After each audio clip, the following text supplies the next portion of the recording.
Hello everyone, मैं Veenu Verma Excel in Education channel में आप सभी का स्वागत करती हूँ। आप सभी फ्रेंड जानते हैं कि यहाँ पर हम यूजीसी नेट पेपर 1 और पेपर 2 एजुकेशन की तैयारी करते हैं। साथ में आपके एडवर्टीजमेंट 51 जो असिस्टेंट प्रोफेसर की परीक्षा होने वाली है यूपीएचईएससी की, उसमें हम जीएस के पोर्शन को भी कवर करा रहे हैं। तो आज की इस वीडियो में हम लोग टीचिंग एप्टीट्यूड का कंप्लीट रिवीजन करेंगे, जो आपके लिए हेल्पफुल वीडियो होगी। और सभी लोग जिन्होंने नहीं भी सब्सक्राइब किया है, टेलीग्राम चैनल को ज्वाइन कर लें, चैनल को भी सब्सक्राइब कर लें, ठीक है। यहाँ से आपकी एग्जाम ओरिएंटेड तैयारी कराई जा रही है और मॉडल पेपर तो आपके चलेंगे, मॉडल पेपर भी मैं दे रही हूँ आपको। और आपकी जो है यहाँ पर ये जो है करेंट कंप्लीट रिवीजन भी करवाया जाएगा, साथ में करंट अफेयर्स भी मैं करवा रही हूँ, ठीक है। तो सभी लोग इस चैनल को सब्सक्राइब कर लीजिए, सभी का इस चैनल पे स्वागत है। और टेलीग्राम चैनल को ज्वाइन कर लें, क्योंकि पीडीएफ वगैरह वहीं मैं प्रोवाइड करूँगी। यहाँ पर देखिए, मैंने आपको मॉडल पेपर 2 में क्वेश्चन दिया था होमवर्क क्वेश्चन के लिए, उसमें बहुत लोगों ने राइट आंसर दिया है, सभी का सही है। तो यहाँ पर मैंने इसको इसलिए डिस्कस किया है ताकि चीज़ें आपको और ब्रीफ में बता सकूं कि ज़रूरी नहीं है कि यही क्वेश्चन फिर से रिपीट हो, लेकिन इस टॉपिक से क्वेश्चन बन सकता है और वो किस फॉर्म में बनेगा। तो आपको जो क्वेश्चन दिया था वो दिया था, arrange the following steps in research process in a sequence and choose the correct answer from the code given below. यहाँ पर आपको ये कोड दिए हुए हैं जिसमें आपको राइट आंसर जो है चेक करना है, इनको सीक्वेंस में लगा के, है ना। तो जिसमें है formulation of research problem, collection of data, developing data collection tool and data processing and analysis, ठीक है। तो इसमें देखिए, पहला तो आपका यही हो जाएगा कि आप पहले रिसर्च प्रॉब्लम को फाइंड आउट करते हो, है ना। तो यहाँ पर आप पहले नंबर पे आप ये रिसर्च की प्रॉब्लम को ढूंढते हो। उसके बाद आप जो है डेटा कलेक्शन करोगे, टूल्स कौन सा यूज़ करोगे दूसरे नंबर पे। फिर यहाँ पर मतलब जो डाटा कलेक्शन टूल्स हैं उनके बारे में सोचोगे कि किन टूल्स का हम यूज़ करेंगे, कौन सी मेथोडोलॉजी का यूज़ करेंगे। फिर है आपका कलेक्शन ऑफ डाटा, ठीक है। अब इन टूल्स की सहायता से आप डाटा का कलेक्शन करोगे। फिर डाटा प्रोसेसिंग एंड एनालिसिस, ये सारा आपका चौथे नंबर पे आता है, ठीक है। तो ये हो गया आपका। अब देखिए, आपके जो रिसर्च के स्टेप्स होते हैं ना, वो ये यहाँ पर हैं, जिसमें आपके 8 स्टेप होते हैं। अब मान लीजिए इस तरह से ये स्टेप ना दिए हों, कुछ और दिए हों, तो इस तरह से कैसे उनको अलग अलग सेगमेंट्स में करके कैसे दिया जा सकता है, या अलग अलग बुक्स में आपको अलग अलग इस तरह से दिखाई दे सकते हैं। तो उसमें परेशान होने की बात नहीं है कि कहीं पे हमने 8 पढ़े, कहीं 7 पढ़े, कहीं 6 पढ़े। तो यहाँ पर देखिए, सबसे पहला स्टेप होता है फॉर्मुलेशन ऑफ रिसर्च प्रॉब्लम। सबसे पहले आप रिसर्च प्रॉब्लम को ही फाइंड आउट करते हो। फिर रिसर्च डिज़ाइन के बारे में सोचते हैं। सेकेंड स्टेप आपका होता है डेवलपिंग डाटा कलेक्शन टूल्स। फिर आपने देखा कि कैसे हम करेंगे, कौन कौन से टूल्स हमारे होंगे। टूल्स में क्या होते हैं, ऑब्जर्वेशन है, क्वेश्चन आयर है ना, कौन सी मतलब टूल्स का आप यूज़ करोगे। इस तरह से अलग अलग टूल्स होते हैं, ठीक है। चेकलिस्ट लगाएंगे कि इंटरव्यू लेंगे, इस तरह से अलग अलग टूल्स होते हैं आपके जो आपकी डिज़ाइनिंग की है आपने, जो भी आपका टॉपिक है उसके अकॉर्डिंग। फिर है सैंपल सिलेक्शन। यहाँ पर प्रोबेबल नॉन प्रोबेबल सैम्पलिंग में कौन सी सैम्पलिंग करोगे। आपका बहुत बड़ा जो है, ज़्यादा बड़े ग्रुप में आप कर रहे हो कि छोटे ग्रुप में कर रहे हो, तो वहाँ पे कौन सी सैम्पलिंग प्रोसेस का यूज़ करोगे जो इकोनॉमिकली भी हो और आपके लिए भी ठीक हो, ठीक है। नेक्स्ट आता है राइटिंग रिसर्च प्रपोजल, ये 5वां नंबर का हो जाता है। फिर कलेक्शन ऑफ डेटा, फिर नेक्स्ट है आपका डाटा प्रोसेसिंग एंड एनालिसिस, फिर राइटिंग रिसर्च रिपोर्ट, ठीक है। तो ये सारी चीज़ें आपकी ये स्टेप्स में आते हैं। अगर इस तरह से दिया रहता है तो आप जो है इनको ऐसे कैरेक्टर्स में, मतलब अलग अलग सेगमेंट्स में बांट के फिर आप इनको सीक्वेंस में लगा सकते हो, क्योंकि ज़रूरी नहीं कि वैसे ही आपको क्वेश्चन मिले, ठीक है। तो उसमें डी आंसर है, बहुत लोगों ने सही भी दिया है। आज हम सॉरी टीचिंग एप्टीट्यूड के बारे में यहाँ पर पूरा मैं 1 to all हर चीज़ समझाने की कोशिश करूँगी। आई होप वीडियो आपको पसंद आएगी। पसंद आए तो अपने आप लाइक कर दीजिएगा। देखिए, यहाँ पर हम डेफिनेशंस पढ़ेंगे टीचिंग एप्टीट्यूड की। इन डेफिनेशन से ही आपके सवाल बनते हैं। कैसे बनेंगे, जैसे कि डॉक्टर एसपी कुलश्रेष्ठ ने क्या कहा। देखिए, यहाँ पर हिंदी इंग्लिश दोनों में कंटेंट दे रही हूँ, लेकिन मैं समझाऊंगी दोनों, मतलब हिंदी इंग्लिश मिक्स करके, ठीक है। पूरा प्योरली इंग्लिश नहीं और ना ही पूरा टोटली हिंदी, है ना। तो यहाँ पर देखिए, शिक्षण प्रक्रियाओं की एक ऐसी व्यवस्था है जिसमें एक व्यक्ति दूसरे को ज्ञान प्रदान करने के लिए शिक्षण के कार्य को संपन्न करने के लिए अनेक प्रकार की क्रियाएं करता है और छात्रों के व्यवहार में आत्मीयता के साथ वांछित परिवर्तन लाने का प्रयास करता है। तो टीचिंग कहाँ पर होगी, जब हम वांछित परिवर्तन की बात करते हैं। बिहेवियर मतलब मॉडिफिकेशन ऑफ बिहेवियर की बात करते हैं। बिहेवियर में कहाँ से चेंज हो रहा है, व्यवहार में परिवर्तन की जब बात होती है, तो यहाँ मतलब टीचिंग प्रोसेस हो रहा है, टीचिंग लर्निंग प्रोसेस हो रहा है। तो ये एक ऐसी व्यवस्था होती है जिसमें एक व्यक्ति दूसरे को ज्ञान प्रदान करता है। और इसमें आप जानते हो टीचिंग में बहुत सारे प्रोसेस होते हैं, बहुत सारे इसमें क्रियाकलाप होते हैं टीचिंग क्लासरूम के अंदर, ठीक है। तो ये आपके डॉक्टर एसपी कुलश्रेष्ठ ने ये जो है डेफिनेशन दी है। और फिर मॉरिसन ने क्या कहा, मॉरिसन ने बोला शिक्षण एक परिपक्व व्यक्तित्व तथा कम परिपक्व के मध्य आत्मीय घनिष्ठ संबंध है या संपर्क है, जिसमें कम मैच्योर को शिक्षा की दिशा की ओर अग्रसित किया जाता है। Teaching as an intimate contact between a more mature personality and a less mature one which is design to further the deduction of the latter, है ना। तो इस तरह से यहाँ पर देखिए ये जो आपका ये जो आपकी इस डेफिनेशन में बात जो कही जा रही है, ये हमने कहाँ पढ़ा है, लर्निंग थ्योरीज की जब हम बात करते हैं तो वाइगोत्स्की की थ्योरी में भी आपने पढ़ा होगा, याद आया कुछ।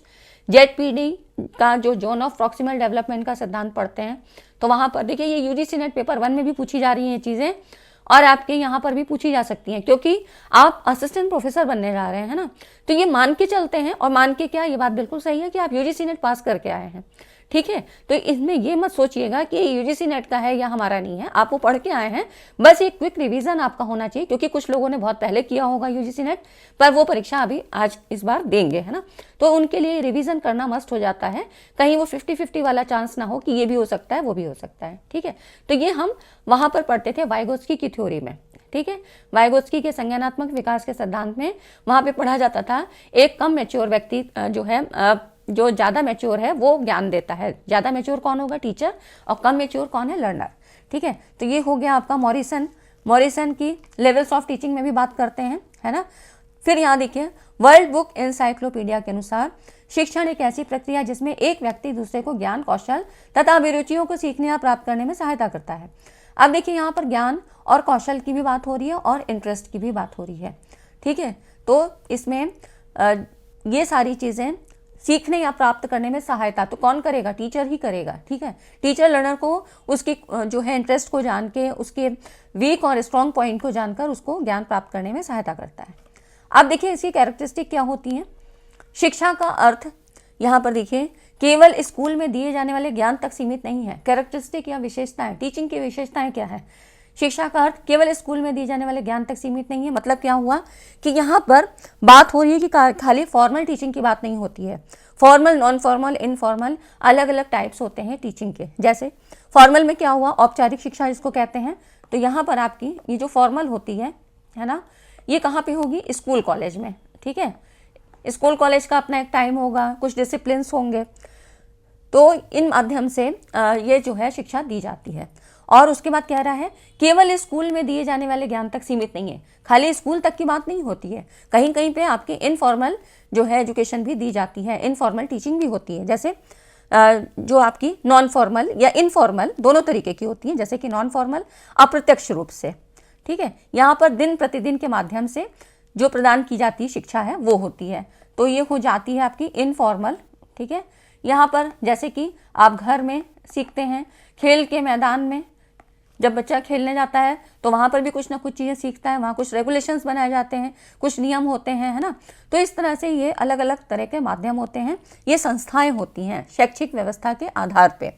फिर है आपका फॉर्मल हो गया, ये आपका नॉन फॉर्मल हो गया है, ये आपका यहाँ पर नॉन फॉर्मल हो गया।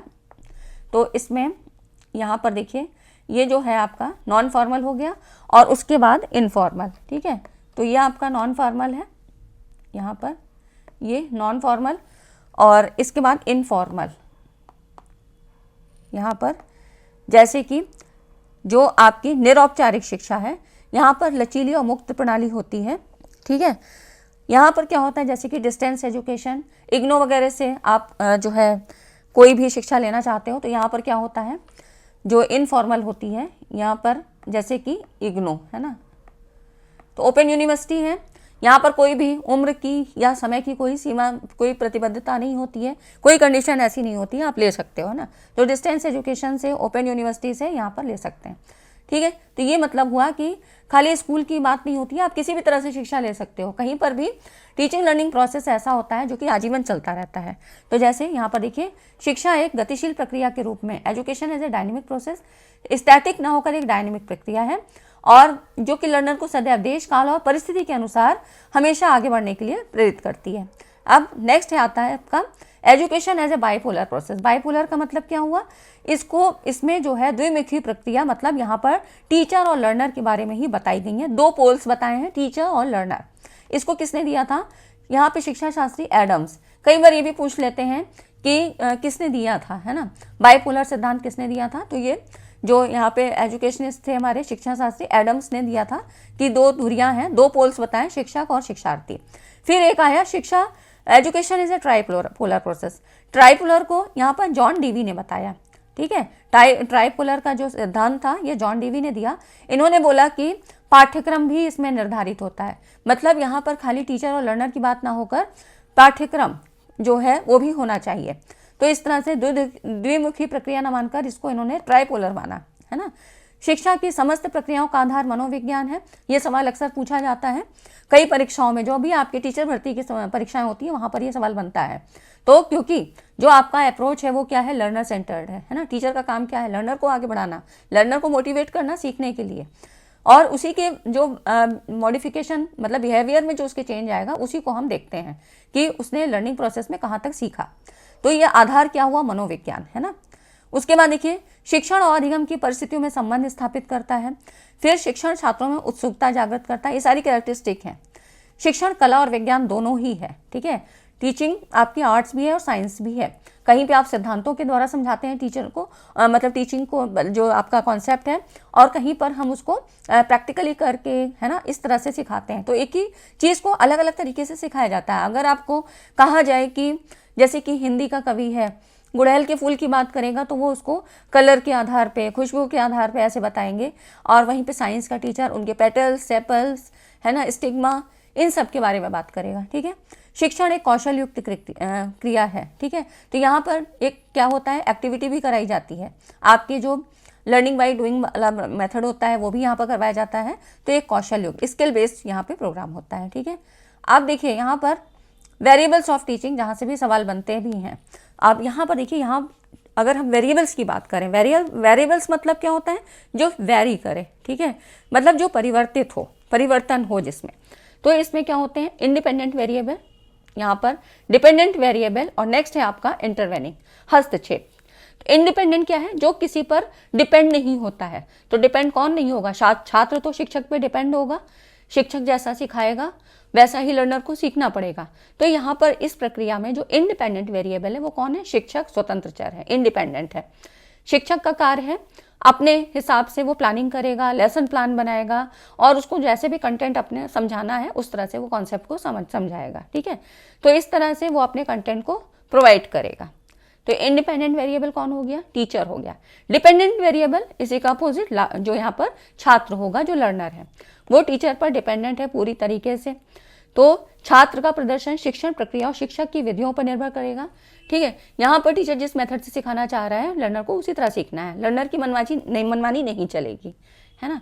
अब यहाँ पर देखिए हस्तक्षेप चर, इंटरवेनिंग वेरिएबल, स्वतंत्र और आश्रित चर के बीच संबंधों को प्रभावित करते हैं। जैसे कि जब क्लासरूम में मान लीजिए एक क्लासरूम टीचिंग हो रही है, टीचर और लर्नर है वहाँ पे, तो लेकिन बहुत सारे फैक्टर्स ऐसे भी होंगे जो कि इन चीज़ों को वैरी करेंगे, मतलब उस प्रोसेस को कहीं ना कहीं इन्फ्लुएंस करेंगे, प्रभावित करेंगे। बहुत सारे ऐसे फैक्टर्स होते हैं, जैसे कि गर्मी है लेकिन अगर पंखा नहीं सही चल रहा है तो बच्चे उनका ध्यान पूरी तरह से सीखने में नहीं लगेगा, क्योंकि गर्मी का प्रभाव है वहाँ पर, है ना, गर्मी से ग्रसित है वो। तो इस तरह से क्या होगा कि वहाँ पर एक फैक्टर क्या हो गया, पंखा भी हो गया, इलेक्ट्रिसिटी हो सकती है, वहाँ का फर्नीचर नहीं सही है ना। तो इस तरह से और भी चीज़ें क्या हो सकती हैं, पाठ्य वस्तु किस तरह से है, शिक्षण विधियाँ, कौन से मेथड से ज़्यादा अच्छा समझाया जा सकता था, कौन सी जो है टीचिंग स्ट्रेटजीज अपनाई जा रही हैं, कौन से टीचिंग मॉडल्स अपनाए जा रहे हैं कि जिससे ज़्यादा अच्छा क्लियरली उनको समझ में आए। तो ये सारे क्या है, इंटरवेनिंग वेरिएबल्स हैं जो कि टीचिंग लर्निंग प्रोसेस को बढ़ाते भी हैं और यहाँ पर इफेक्ट भी प्रदान करते हैं, ठीक है। तो कहीं ना कहीं इफेक्ट पड़ता है इन सब चीज़ों का भी। ये है हस्तक्षेप चर। इतनी चीज़ें समझ में आई तो वीडियो को लाइक एंड शेयर कर दीजिए, क्योंकि यहाँ पर देखिए आपको मेरी कोशिश ये है कि मैं मतलब पूरा कॉन्सेप्ट आपको जल्द से जल्द ज़्यादा से ज़्यादा समझा सकूँ कम टाइम लेके, क्योंकि ज़्यादा टाइम नहीं है अब आपके पास। फरवरी में आपका एग्ज़ाम है 16-17 फरवरी को, और उस हिसाब से आपको अपना सब्जेक्ट भी देखना है, एक बार रिवाइज तो करना ही चाहिए। और यहाँ जीएस का पोर्शन भी है, तो इस तरह से आपके पास उतना टाइम नहीं है और मेरी यही कोशिश है कि टू द पॉइंट आपको सारी चीज़ें समझाई जाए, है ना, क्योंकि बहुत ज़्यादा कठिन सवाल नहीं बनेंगे लेकिन फिर भी कॉन्सेप्ट बेस्ड तो बनेंगे, तो एक बार रिवीजन तो करना चाहिए। ऑब्जेक्टिव्स ऑफ टीचिंग की बात करते हैं। यहाँ पर देखिए ब्लूम्स टैक्सोनॉमी, यहाँ पर आपको ब्लूम की टैक्सोनॉमी पढ़नी है, ब्लूम के शैक्षिक उद्देश्यों का वर्गीकरण। ब्लूम ने जो यहाँ पर इन्होंने 3 उद्देश्यों को, मतलब अपने जो यहाँ जो इनके उद्देश्य थे, जो ऑब्जेक्टिव्स थे, इनको 3 भागों में बांटा। कॉग्निटिव, ज्ञानात्मक की बात होती है जहाँ बुद्धि की बात होती है, भावात्मक जिसको अफेक्टिव डोमेन कहा, और एक है फिर कोनेटिव या साइकोमोटर, क्रियात्मक या मनोगत्यात्मक। ठीक है, तो अब यहाँ पर इन्होंने जो बताया उसके आधार पे ज्ञानात्मक पक्ष जहाँ पर बुद्धि की बात होगी, ठीक है, यहाँ पर बुद्धि से संबंध मतलब मानसिक योग्यताओं की बात होती है। इफेक्टिव मतलब भावात्मक पक्ष जहाँ पर आपके जो भावों से संबंधित होता है, ठीक है, जैसे कि निराशा, उत्साह, ये सारी चीज़ें होती हैं। क्रियात्मक मनोगत्यात्मक मतलब साइकोमोटर जहाँ आपकी जो जैसे कि हाथ पैरों का संचालन, जो आपकी मांसपेशियां मसल्स यहाँ पर एक्टिव होती हैं, ठीक है, तो ये चीज़ें जो आपकी, ये ब्लूम्स टैक्सोनॉमी इन्होंने मतलब 3 उद्देश्यों में विभाजित किया।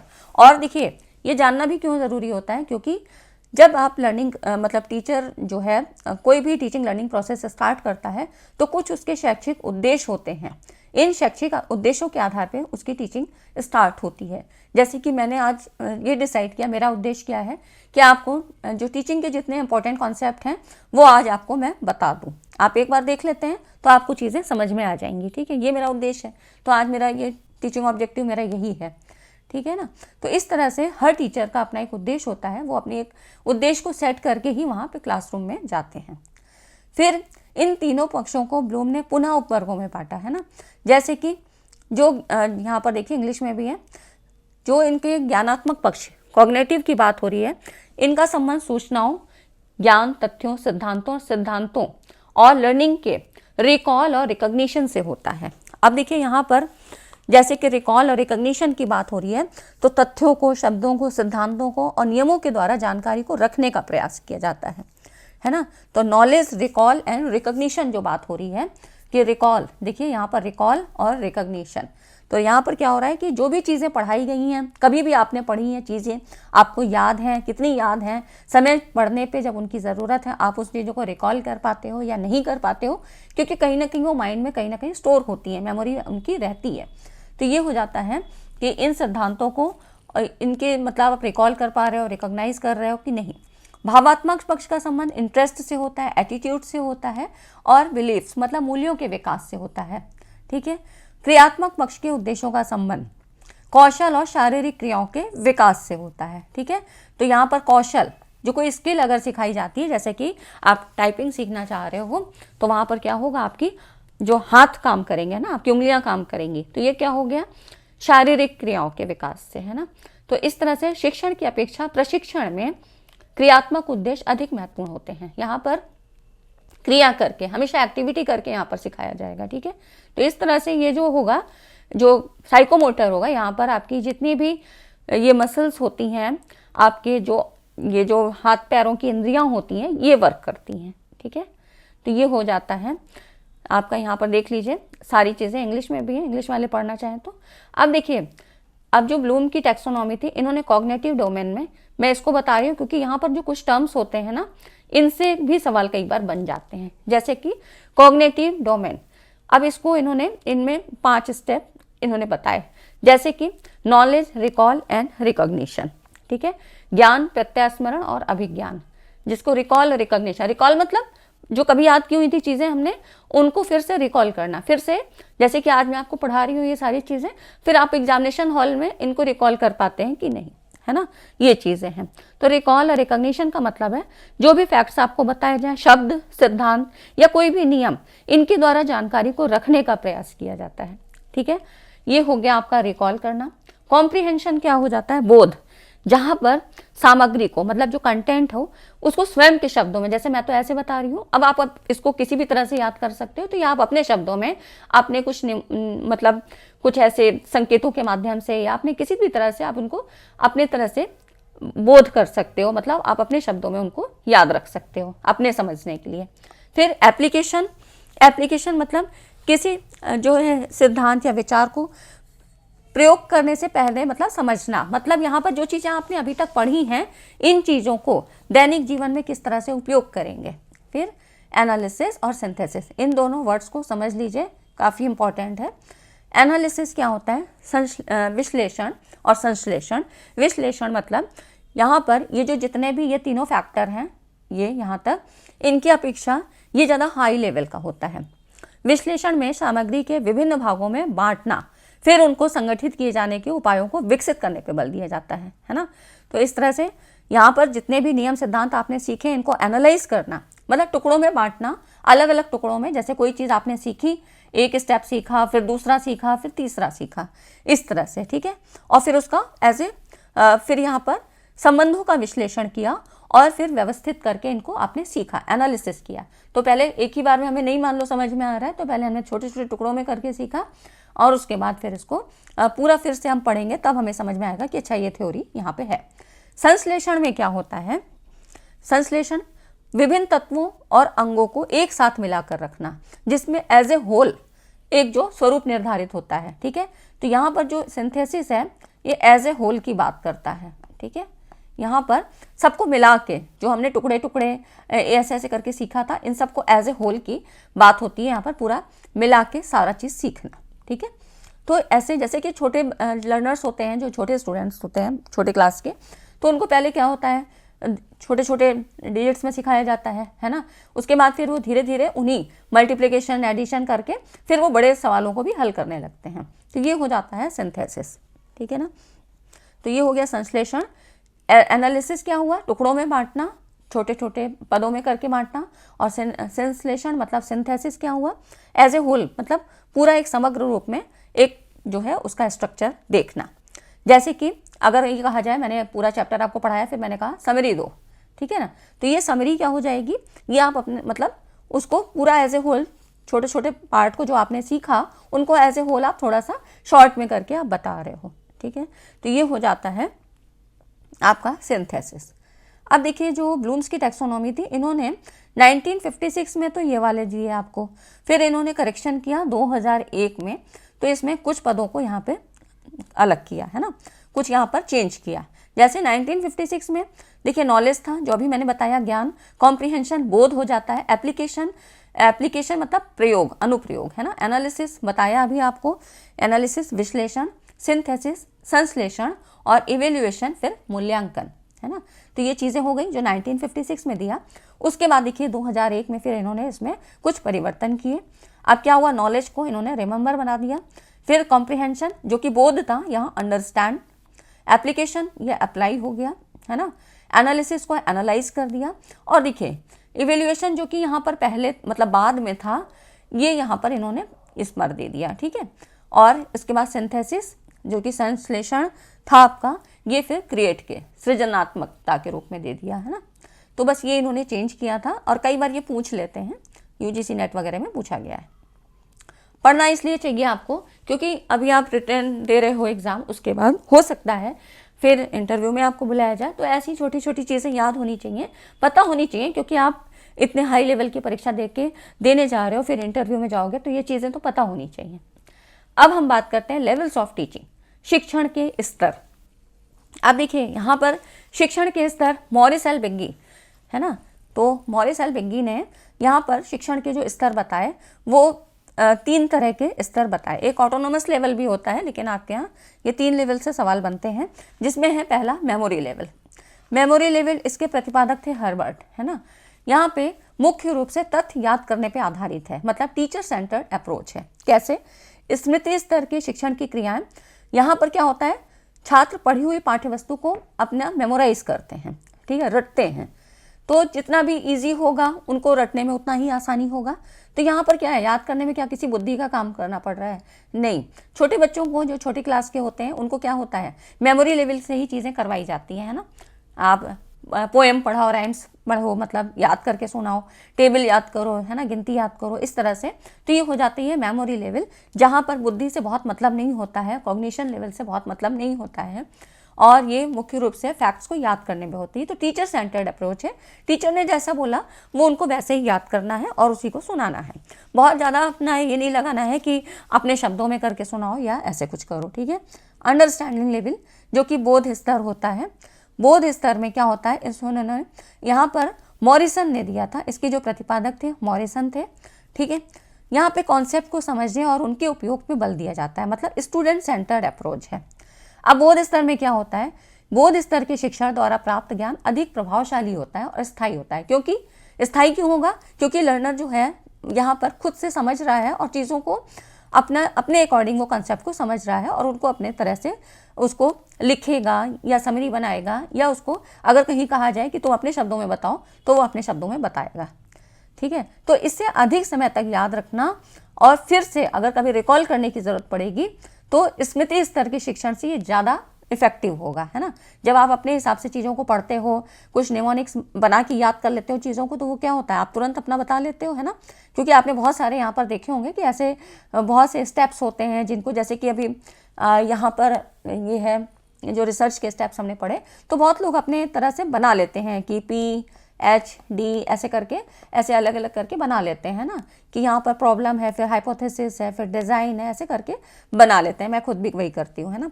तो यहाँ पर ये स्टूडेंट सेंटर अप्रोच होता है। इस शिक्षण के प्रतिमान से विषय वस्तु का बोध गहनता से कराया जा सकता है। तो मतलब यहाँ पर ट्रू लर्निंग होती है, ठीक है।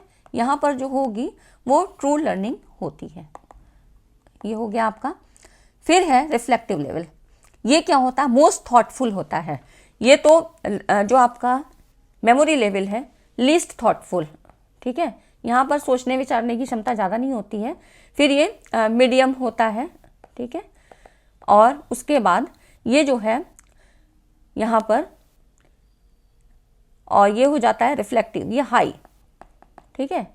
ये जो है यहाँ पर चिंतन स्तर हाई लेवल का थॉटफुल यहाँ थॉट होते हैं। यहाँ पर इसके जो प्रतिपादक थे हंट थे, और यहाँ पर उच्च स्तरीय सोच और समस्या समाधान, मतलब प्रॉब्लम सॉल्विंग की बात होती है। तो समस्या समाधान आपने पढ़ा भी होगा, अगर पढ़ा हो, गेने का जो है यहाँ पर हायरार्की पढ़ते हैं ना ये चीज़, तो यहाँ पर प्रॉब्लम सॉल्विंग सबसे बाद में आता है ना। तो इस तरह से जो ये प्रॉब्लम सॉल्विंग की बात होती है रिफ्लेक्टिव लेवल के अंतर्गत आती है। इस स्तर पर शिक्षण अध्यापक या विषय पर केंद्रित होने के बाद छात्र केंद्रित होता है। यहाँ पर भी टीचर जो है टीचर सेंटर ना होकर स्टूडेंट सेंटर होता है, लर्नर सेंटर अप्रोच होती है। छात्रों को शिक्षण प्रक्रिया के मार्ग पर स्वयं से चलकर और जो भी उनके गोल हैं, जो भी ऑब्जेक्टिव्स हैं, वो उनको प्राप्त करना रहता है। तो इस तरह से स्मृति और बोध स्तर की तुलना में ये मोस्ट थॉटफुल होता है, ठीक है, हाई थॉटफुल या मोस्ट थॉटफुल, है ना। तो ये हो गए आपके, यहाँ पे सवाल इनसे बने हैं, तो ये इंपॉर्टेंट है और इतनी ही चीज़ें आपसे पूछी जाएंगी। बहुत ज़्यादा डिटेल में पढ़ना है तो फिर UGC नेट वाली क्लासेस भी आप देख सकते हो, है ना। अब देखिए हर्बर्ट्स का टीचिंग मॉडल, पंचपदीय सिद्धांत जिसको कहते हैं, हर्बर्ट की पंचपदीय प्रणाली, ये यहाँ से भी सवाल आपसे बनते हैं। कई बार इनको सीक्वेंस में लगाने को भी आ जाता है। तो स्मृति स्तर की शिक्षण की व्यवस्था को 5 स्टेप्स में बांटा गया। The system of memory level teaching is divided into the following 5 steps, है ना। इसमें हर्बर्ट्स के पंचपदीय प्रणाली है। जैसे देखिए प्रस्तावना और तैयारी, बहुत ज़्यादा बताने की जरूरत नहीं है, आपको नाम से ही समझ में आ रहा होगा। जैसे कि प्रिपरेशन, है ना, उद्देश्य कथन, तो ऑब्जेक्टिव और इंट्रोडक्शन एंड प्रिपरेशन, ये पहले स्टेप में होता है। इंट्रोडक्शन मतलब एक ऑब्जेक्टिव बनाता है टीचर, जब कोई भी क्लास में पढ़ाने जाएगा तो वहाँ पे उसका एक कुछ गोल होगा, कुछ उद्देश्यों का निर्धारण करके वो जाएंगे। अपनी लेसन प्लान को बनाते हैं, बीएड वगैरह आपने किया होगा तो आपने देखा होगा, लेसन प्लान के अकॉर्डिंग पढ़ाया जाता है, ठीक है। उसके बाद आपकी प्रिपरेशन हो गई, इंट्रोडक्शन हो गया, फिर ऑब्जेक्टिव हो गया, फिर प्रेजेंटेशन। अब आप उसके अकॉर्डिंग जो भी आपकी क्लास है, जिस लेवल के भी आपके छात्र हैं यहाँ पर, फिर क्या है प्रेजेंटेशन, मतलब उन चीज़ों को आप अपने कॉन्सेप्ट को देंगे। फिर कंपैरिजन एंड एसोसिएशन, तुलना और संबंध की बात होती है ना, ये प्रस्तुतिकरण हो गया, फिर तुलना और संबंध हो गया कि यहाँ पर कंपेयर करके, जैसे कि वही जो अभी हमने एनालिसिस और सिंथेसिस में पढ़ी है ना, वही चीज़ें, मतलब तुलना करना, कंपेयर करके बताया जाएगा, रिलेशन करके बताया जाएगा। फिर आता है आपका निष्कर्ष एवं सामान्यीकरण, जनरलाइजेशन। जनरलाइजेशन सभी को पता है कि एक चीज़ बताई और उसको फिर और सभी पर अप्लाई करने की बात होती है ना। तो जैसे कि 2 × 2 4 बताया, है ना। तो ये तो सिंपल सिंगल डिजिट से बता दिया कि ये आपका ये फंडा होता है, ठीक है। अब इसी तरह से 2 इंटू 3 इंटू 4, अब इसको 2 से मल्टीप्लाई करना होगा तब भी वो कर लेगा, है ना। तो ये चीज़ है जनरलाइजेशन। फिर एप्लीकेशन, जो चीज़ें सीखी हैं अब तक उनको कहाँ पे कैसे अप्लाई करना है, कैसे उन पे और वर्क करना है, कैसे प्रैक्टिस करनी है, ये चीज़ें। तो एक्सपेरिमेंट एंड प्रैक्टिस, ये सारे आपको स्टेप पता होने चाहिए, है ना फ्रेंड्स। तो इतनी चीज़ें समझ में आई। आज की क्लास कैसी लगी? अच्छी लगी तो वीडियो को लाइक एंड शेयर कर दीजिए और बताइए कि कैसी लगी, क्योंकि अभी मुझे यहाँ पर और भी कुछ पॉइंट्स देने हैं, कुछ और टॉपिक हैं, जैसे कि आपका आज की इस वीडियो में नहीं कवर हो पाया टीचिंग मेथड्स, ठीक है। टीचिंग मेथड्स और आपका इवेल्युएशन दोनों इंपॉर्टेंट हैं और ये आपकी नेक्स्ट क्लास में आपको मैं दे दूंगी, ठीक है। तो टीचिंग मेथड्स और आपके इवेल्युएशन दोनों ही बहुत इंपॉर्टेंट पॉइंट्स हैं, इंपॉर्टेंट टॉपिक है और ये आपको अगली क्लास में मैं दे दूंगी, ठीक है। तो ये यहाँ से क्वेश्चन आपके ज़रूर बनेंगे। अब देख लेते हैं टीचिंग रिलेटेड टर्मिनोलॉजीज। कुछ टीचिंग से संबंधित कॉन्सेप्ट होते हैं, ये नाम जरूर पता होने चाहिए। देखिए, पेडागॉजी, शिक्षा शास्त्र, मतलब पेडागॉजी से मतलब होता है बच्चों को पढ़ाने की कला। जैसे कि जब हम लर्नर्स की बात करते हैं तो वहाँ पेडागॉजी का यूज़ होता है, ठीक है। पेडागॉजी, एंड्रागॉजी, दो आप पढ़ते हो। एंड्रागॉजी होता है वयस्क शिक्षा, वयस्कों को पढ़ाने की, जो एडल्ट एजुकेशन की बात होती है, प्रौढ़ शिक्षा, है ना, जो साक्षरता अभियान ये सब चलाया जाता है प्रौढ़ शिक्षा के लिए, ये है आपका एंड्रागॉजी, ठीक है। असेसमेंट क्या होता है? मूल्यांकन, छात्रों की प्रगति को मापने का तरीका। असेसमेंट, इवेल्युएशन, ये अभी मैंने कहा ना आपको नेक्स्ट क्लास में आपको सारी चीज़ें करवा दूंगी। क्यूरिकुलम, ठीक है, जो अध्ययन करवाया जा रहा है उसके लिए कौन सा कंटेंट है, कैसे उसकी तैयारी है। एक चीज़ और बताइए आप लोग, आपको पता है क्यूरिकुलम और सिलेबस में क्या अंतर होता है? देखिए, क्यूरिकुलम क्या होता है? पाठ्यक्रम एक व्यापक रूप में होता है, व्यापक ढांचा, इसका जो फ्रेमिंग है एक ब्रॉड लेवल पे होती है। इसमें सिलेबस भी आता है, शिक्षण पद्धति आती है, को क्यूरिकुलर एक्टिविटीज़ आती हैं और मोरल डेवलपमेंट भी शामिल है। तो ये सारी चीज़ें पाठ्यक्रम में आती हैं। सिलेबस क्या होता है? विशेष विषय या कोर्स में पढ़ाई जाने वाली विषय वस्तु। जैसे कि सिलेबस की अगर हम बात करें तो हम कहते हैं ना यूपीएचईएससी का ये सिलेबस है, 6 यूनिट आपकी आनी है, 5 क्वेश्चन आएंगे। तो आप क्या है, किसी एक परीक्षा को ध्यान में रख के ये सिलेबस की बात कर रहे हैं ना। और क्यूरिकुलम क्या हो जाता है? जिसमें ये सिलेबस भी आ जाता है, ठीक है। तो इस तरह से ये क्यूरिकुलम और सिलेबस में फ़र्क होता है। जैसे कि क्लास 10th की बात करें कि क्लास 10th का मैथ्स का सीबीएसई का पैटर्न क्या है, तो ये आपका यहाँ पर आ जाएगा कि पैटर्न सीबीएसई की बात हो रही है तो एक ब्रॉड लेवल पे। और अगर हम क्या है मैथ्स का सिलेबस क्या है क्लास 10th का, तो ये हो जाता है सिलेबस क्या है, ठीक है। तो ये फ़र्क हो जाता है। क्यूरिकुलम एक ब्रॉड लेवल का है, मतलब जो बड़ी चीज़ की तैयारी है, किसी एक विशेष क्षेत्र की तैयारी हो रही है वहाँ पर होता है, ठीक है। समग्र विकास मतलब एज ए होल की बात हो रही है, जितने भी लर्नर की जितने भी डेवलपमेंट की बात होती है, जैसे कि फिजिकल और आपका सामाजिक, शारीरिक, मनोवैज्ञानिक, है ना, इतने जितने भी विकास होते हैं, नैतिक विकास, चारित्रिक विकास, इन सब की बात होती है क्यूरिकुलम के अंतर्गत, है ना। ये चीज़ें आपकी होती हैं, ठीक है। अब देखिए, अगला जो एक और टॉपिक होता है ये आपका इंस्ट्रक्शन। ये भी यूज़ होता है टीचिंग में। इंस्ट्रक्शन मतलब क्या होता है कि इंस्ट्रक्ट करना, जैसे कि किसी कार्य को कैसे करना है, इसके बारे में सिखाना, विस्तृत जानकारी देना, है ना। इसमें किसी कौशल या ज्ञान को सीखने के लिए मार्गदर्शन या दिशा निर्देश, है ना, कुछ ऐसे गाइड किया जाता है टीचर की तरफ से, ये हो जाता है instruction. Refers to the act of teaching और giving detailed information about how to do something, कैसे किया जाएगा, है ना। तो यहाँ पर जैसे कि लैब वगैरह में जाते हैं तो टीचर क्या होता है, इंस्ट्रक्शन देते हैं ना, क्या आपको ऐसे नहीं करना है, केमिस्ट्री लैब में जाओगे तो इन चीज़ों से दूर रहना, ठीक है, H2S ऐसे यूज़ करनी है, ये सारी चीज़ें आपको बताई जाती हैं ना। तो ये होता है इंस्ट्रक्शन देना कि टीचर आपको कैसे इंस्ट्रक्शन दे रहा है। फिर आता है कंडीशनिंग। तो ये देखिए, जो इंस्ट्रक्शन, कंडीशनिंग और ट्रेनिंग है ना, इनका टीचिंग से संबंध भी पूछा जाता है ना, टीचिंग से किस तरह का संबंध है। तो देखिए, कंडीशनिंग क्या होती है, ये आपका जो है मनोविज्ञान, साइकोलॉजी से आया हुआ शब्द है। इसमें क्या होता है, उद्दीपक, स्टिमुलस और रिस्पॉन्स की बात होती है, इनके बीच जो भी कोऑर्डिनेशन होता है उसके बारे में बात होती है। जैसे कि बंडूरा का सामाजिक अधिगम सिद्धांत पढ़ा, SR थ्योरी, और हर्नाइक का सिद्धांत है ना, पैवलोव का क्लासिकल कंडीशनिंग सिद्धांत, उसमें क्या था, सारे चीज़ें वो सब जितने भी सिद्धांत हैं वो किस पर हैं, सब जानवरों पे किए गए हैं ना। तो ये सारे जितने भी कंडीशनिंग के सिद्धांत ये जानवरों पे किए गए और उनसे एक कॉन्सेप्ट को निकाला गया। तो शिक्षा में अनुबंधन का प्रयोग उस समय किया जाता है जब हम किसी कॉन्सेप्ट के अभ्यास कार्य को महत्व देते हैं, मतलब कोई चीज़ हमें सिखानी है।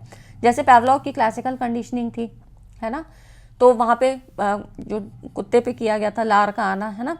बंडूरा का सामाजिक अधिकार उन्होंने कबूतर पे किया था कि उनको 8 के आकार में चलना सिखाया था कबूतरों को, ठीक है। ये सब लर्निंग थ्योरीज में है, टीचिंग एप्टीट्यूड में ही आपका आता है, लेकिन आपके शायद इसमें ना पूछा जाए इतना डिटेल में, लेकिन मैं आपको बता रही हूँ कि ऐसे पूछा जाता है। तो ये हो गया कंडीशनिंग, जिसमें आपको ये तो इतना पता होना चाहिए कि SR थ्योरी की बात यहाँ पर होती है। फिर है ट्रेनिंग। ट्रेनिंग मतलब किसी चीज़ में ट्रेन करना, है ना, तो कौशल, ज्ञान या क्षमताओं को विकसित करने की एक प्रोसेस। यहाँ पर आपकी जितनी भी एक्टिविटीज़ हैं वो ट्रेंड कर दी जाएंगी। जैसे कि बाइक चलाना सीख रहे हो, है ना, तो आप उसमें मास्टर हो गए, या आपको कंप्यूटर चलाने की ट्रेनिंग, मतलब कंप्यूटर को कैसे ऑपरेट करोगे, पूरा एक स्किल बेस्ड प्रोग्राम हो गया। इस तरह से टाइपिंग सीखते हो, है ना। तो ये अलग अलग ट्रेनिंग के जो है प्रोग्राम होते हैं। पर्टिकुलर एक्टिविटी और field through practice and education, मतलब अभ्यास और शिक्षा के माध्यम से किसी विशेष गतिविधि या क्षेत्र में प्रदर्शन को बेहतर बनाने पर ध्यान केंद्रित करना। जैसे कि आपने देखा होगा ना कि वहाँ पर जब आप जाते हो, ये आप वहाँ पर जो एक मास्टर होता है वो कैसे, जैसे बंदरों को ट्रेन किया जाता है, चिंपैंजी को ट्रेन करते हैं, तो आप जाके देखते हो ना कि किस तरह से वहाँ पर उनको ट्रेनिंग दी जा रही है ना। तो ये जो है ये सारी चीज़ें होती हैं ट्रेनिंग के अंतर्गत, ठीक है, कि वो एक स्किल सिखा दी गई और उसी के अकॉर्डिंग वो काम कर रहा है। तो ये हो गए कुछ वर्ड्स, और अगली वीडियो में मैं आपको इवेल्युएशन और आपका जो है टीचिंग मेथड्स से सवाल बनते हैं, टीचिंग मेथड्स काफ़ी हैं भी, तो उनके बारे में हम बात करेंगे। तो वीडियो कैसी लगी, अच्छी लगी तो लाइक एंड शेयर करिएगा। मिलते हैं नेक्स्ट वीडियो में। Thanks for watching this video.